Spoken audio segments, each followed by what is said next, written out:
do rock.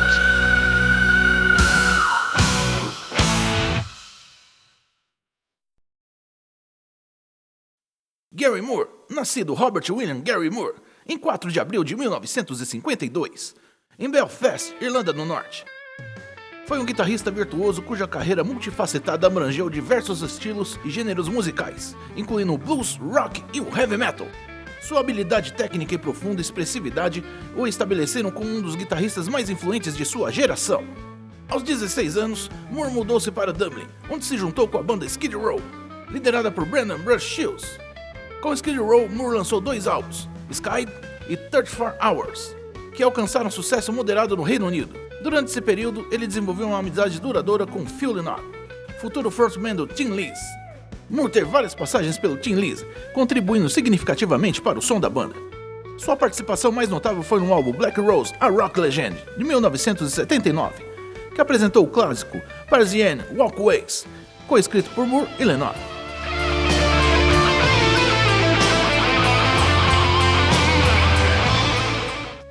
Além disso, Moore colaborou com artistas como Greg Lake, participando do seu álbum solo Greg Lake, de 1981, e Maneuvers, de 1983. Em 1973, Moore lançou seu primeiro álbum solo, Grinding Stone, sob o nome The Gary Moore Band. No entanto, foi com Back on the Streets, de 1978, que ele ganhou maior destaque, especialmente com a faixa Parisienne Walkways, que se tornou um de seus maiores sucessos. Durante os anos 80, Moore explorou o hard rock e o heavy metal, lançando álbuns como Corridors of Power, de 1982, Beaches of the Future, de 1983 e Winding Frontiers, de 1987. Esse último inclui o instrumental The Lunar, que se tornou uma de suas composições mais emblemáticas.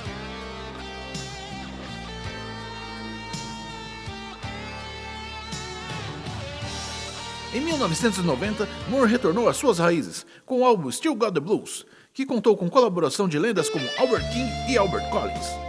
O álbum foi um sucesso comercial, vendendo mais de 3 milhões de cópias mundialmente, e a faixa título tornou-se um clássico instantâneo. Esse trabalho revitalizou sua carreira e o consolidou com a reputação como um mestre do blues contemporâneo. Gary Moore faleceu em 6 de fevereiro de 2011, aos 58 anos, vítima de um ataque cardíaco enquanto estava de férias na Espanha. Seu legado perdura através de vasta discografia e da influência que exerceu sobre inúmeros guitarristas ao redor do mundo. Seja no rock pesado ou no blues melódico, Moore demonstrou versatilidade e paixão que continuam a inspirar músicos e fãs. Entre os sucessos mais notáveis de Moore estão Parisienne Walkways, 1979, Out in the Fields, 1985,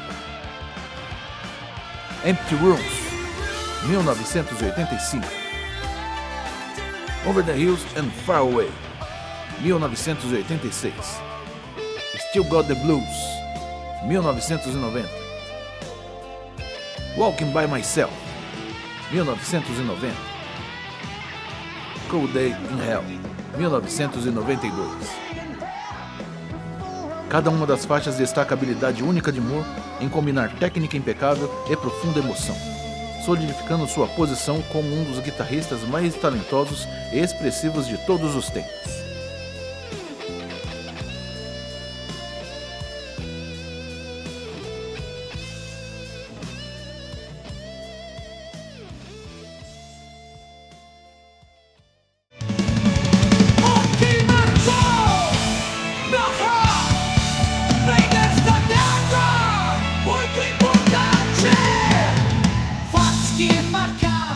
E vamos aos fatos que marcaram o mundo do rock no dia 6 de fevereiro. Nesse dia, em 2011, morre o guitarrista Gary Moore, gênio da guitarra irlandesa, conhecido pelo seu sucesso Still Got the Blues.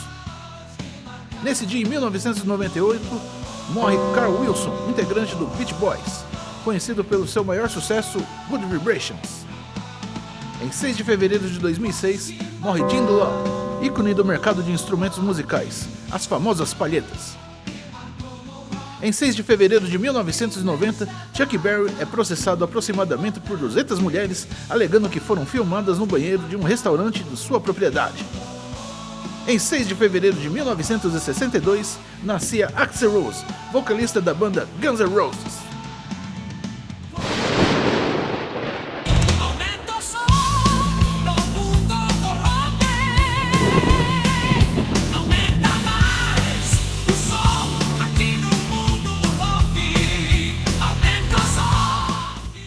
Lançado em 6 de fevereiro de 1980, o álbum Boys Don't Cry, da banda britânica The Cure, marcou uma época e consolidou o grupo como um dos pilares do movimento post-punk e new wave. Embora tecnicamente seja uma versão adaptada do álbum de estreia da banda, Three Imaginary Boys, o disco foi projetado para o mercado internacional, trazendo uma seleção mais focada de faixas e algumas mudanças importantes no tracklist. Este álbum não apenas introduziu o som característico do The Cure ao mundo, mas também ajudou a moldar o panorama musical dos anos 80.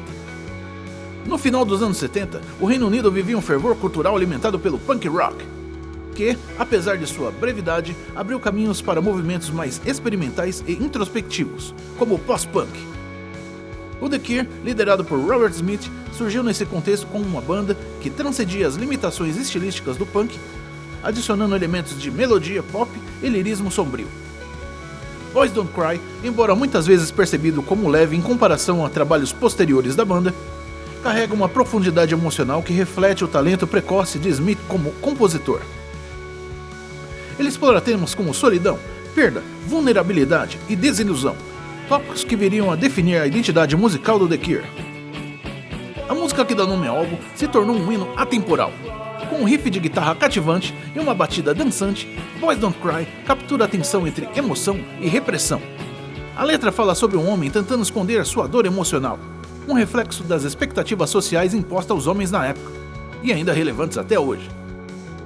A combinação de melodia acessível e conteúdo introspectivo transformou a faixa em um dos maiores clássicos do The Cure. Jump Someone's Else Strand. Essa faixa captura o espírito juvenil e rebelde do punk, com letras que criticam o conformismo e a superficialidade. O ritmo acelerado e a energia pulsante fazem dela um destaque do álbum. 10:15 Saturday Night. Originalmente incluída em Three Imaginary Boys, essa música permaneceu no tracklist de Boys Don't Cry. Com sua narrativa sobre solidão, ela é um exemplo brilhante de estilo minimalista e introspectivo do The Cure em seus primórdios. Killing and Rab, uma das faixas mais polêmicas do The Cure. Essa canção foi inspirada pelo livro O Estrangeiro, de Albert Camus. Apesar das controvérsias em torno do título, a faixa reflete a influência literária de Robert Smith, que destaca a capacidade da banda de misturar referências culturais com sons inovadores. O álbum é caracterizado por uma produção simples e direta, que favorece a crueza emocional das canções. A guitarra de Robert Smith, marcada por acordes limpos e linhas melódicas memoráveis, é o elemento mais distintivo do disco.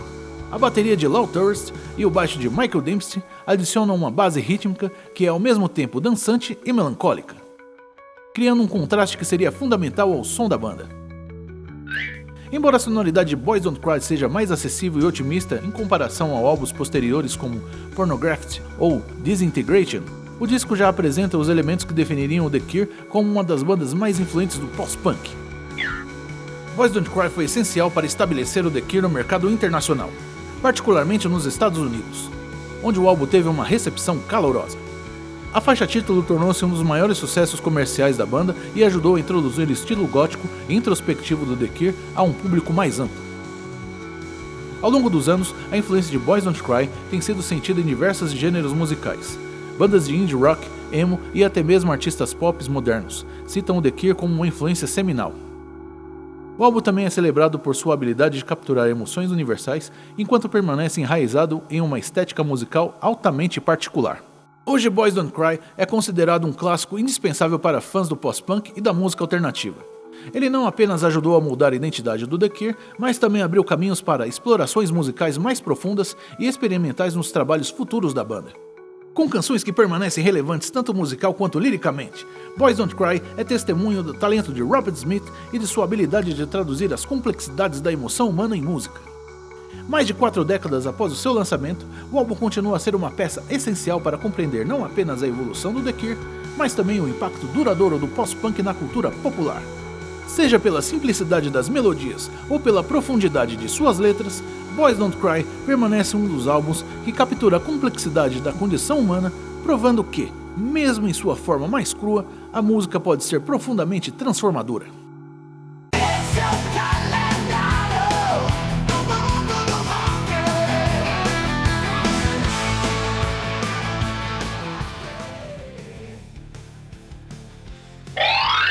E vamos aos álbuns que marcaram o mês de fevereiro. Em primeiro lugar temos o lendário debut do Black Sabbath, lançado com o mesmo nome da banda. Não! Só vou perdoar porque é o Black Sabbath. Lançado no dia 13 de fevereiro de 1970, é considerado um dos álbuns mais importantes para a construção do estilo heavy metal. Tommy Lohme era tão doido que inventou o heavy metal. Em segundo lugar temos o álbum Physical Graffiti, da banda Led Zeppelin, lançado em 24 de fevereiro de 1975. É o sexto álbum da banda inglesa e o primeiro álbum do grupo a ser lançado sob seu novo selo, Swan Song Records. O álbum cobriu uma variedade de estilos, incluindo hard rock, rock progressivo, rock and roll e folk. Physical Graffiti foi comercialmente e criticalmente bem sucedido em seu lançamento e estreou em primeiro lugar nas paradas de álbuns no Reino Unido e em terceiro lugar nos Estados Unidos. Em terceiro lugar temos o álbum Standard Class, da banda Judas Priest. É o quarto álbum de estúdio da banda britânica e foi eleito o 43º melhor álbum de metal de todos os tempos pela revista Rolling Stone. Invader é a última composição creditada a Ian Hill, com o Judas Priest. Também conta com a única composição atribuída a um baterista do Judas Priest, com Les Binks sendo creditado por Beyond the Realms of Death. A mesma música viria a ser uma das mais tocadas em apresentações da banda. E para finalizar, temos a banda Van Halen, com seu debut auto-intitulado. Mas que época! Mas os álbuns de hoje precisam ser comentados. Visto por quê? O álbum de estreia da banda Van Halen, gravado em 1977 e lançado em 10 de fevereiro de 1978, está na lista dos 200 álbuns definitivos do Rock and Roll Hall of Fame. Ocupa também a posição 415 na lista dos 500 melhores álbuns de sempre da revista Rolling Stone. Este álbum é amplamente considerado um dos melhores e mais famosos álbuns de hard rock e heavy metal de todos os tempos, sendo aclamado tanto por críticos quanto pelo público. Por sua grande habilidade com a guitarra, Eddie Van Halen foi elevado ao mais alto patamar da história da guitarra, popularizando também a técnica de tapping, visível no famoso solo Eruption, que influencia milhares e milhares de guitarristas atuais. E o mundo do rock vai ficando por aqui. Nos vemos na próxima semana com mais álbuns e curiosidades desse incrível cenário que é